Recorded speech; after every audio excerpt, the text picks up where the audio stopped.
Hello, welcome to another discussion on our series on bioinstrumentation. This is an extension of our previous discussion on high pressure liquid chromatography. We are interested in looking at different types of HPLC today. As we discussed earlier, HPLC is found in many applications, which range from applications in forensics to applications in pharmaceuticals and even in food and flavors. We are familiar with some of the applications such as quantification and identification of steroids and drugs in different biological samples like blood and urine. We also understand that these applications extend to different drug control and drug stability and assessments based on that. In the food domain, we know that HPLC could be used to understand concentration or types or different nature of preservatives. So there's an analysis that could be conducted in terms of that. There's a very common sugar analysis that could be performed in different kinds of juices or drinks. So HPLC finds a lot of diverse applications in different domains. Just a brief overview, we know that the distinguishing factor in this kind of chromatography is the high pressure that is involved. And we know that there is a pump that forces the solvent into the column. Notice there's an injector module that's been set up here, which is injecting the sample and it gets mixed with the solvent, and this is then fed with very high pressure into the HPLC column.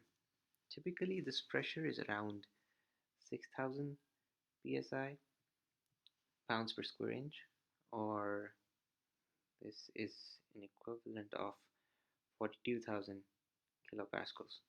So we're talking about fairly high pressures.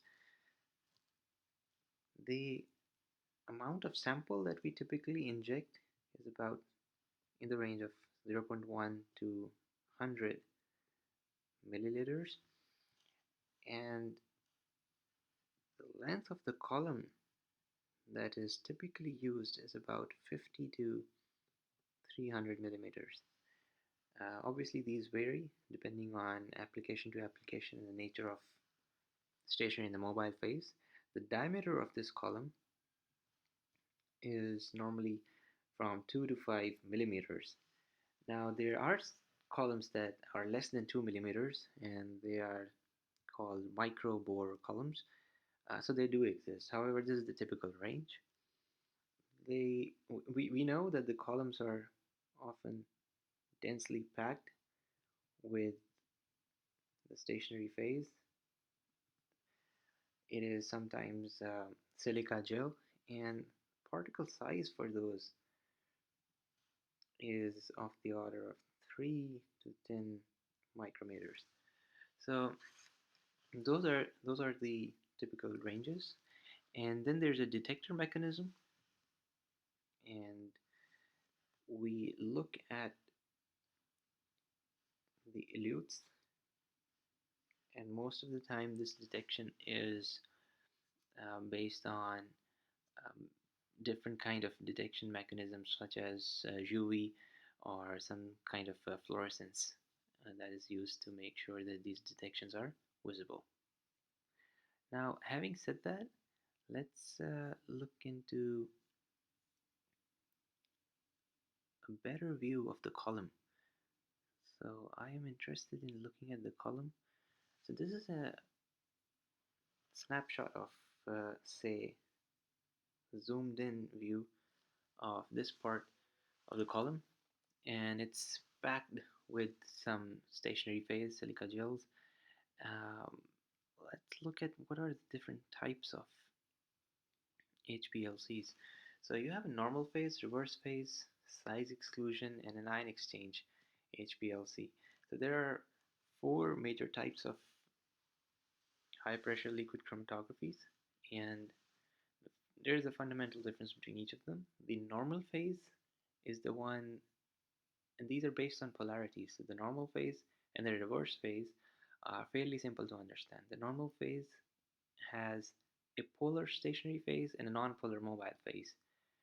So the stationary phase is typically silica, and the mobile phase are typically could be any non-polar solvent such as hexane or maybe diethyl ether.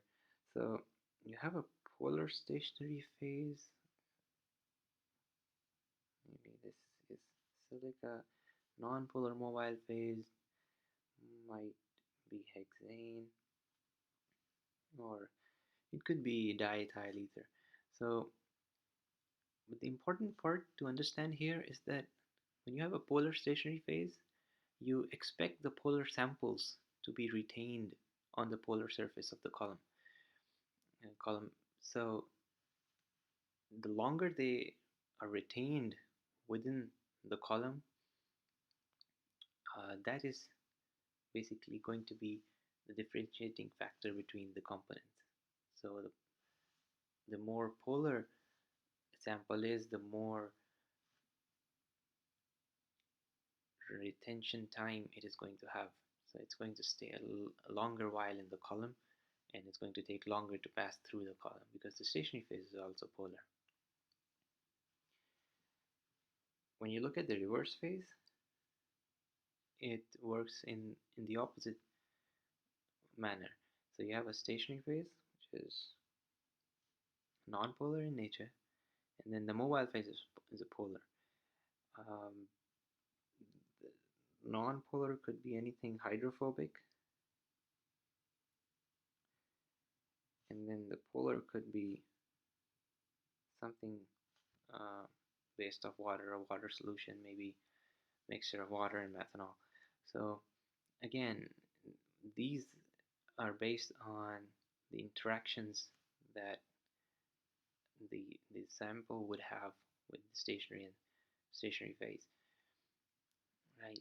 The third kind of HPLC is the size exclusion HPLC, and in this particular kind of chromatography, we control our column.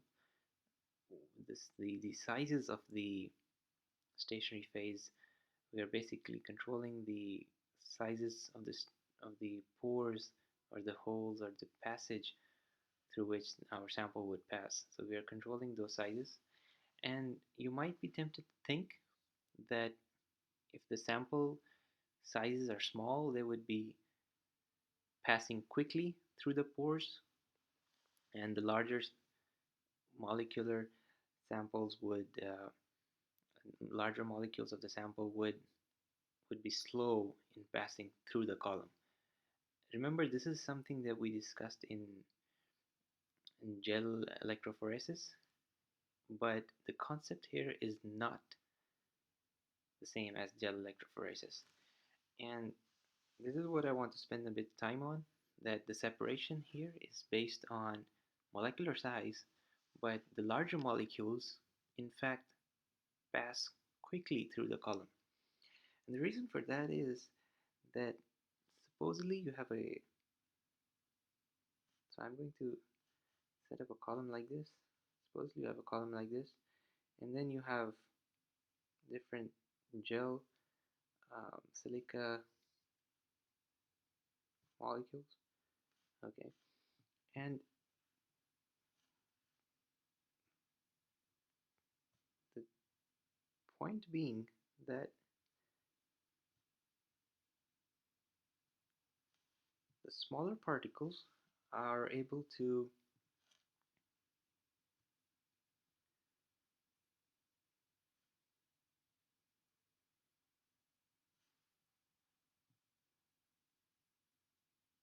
right. So the smaller particles are. Oh, I see that that is not visible. Let me try another color. Maybe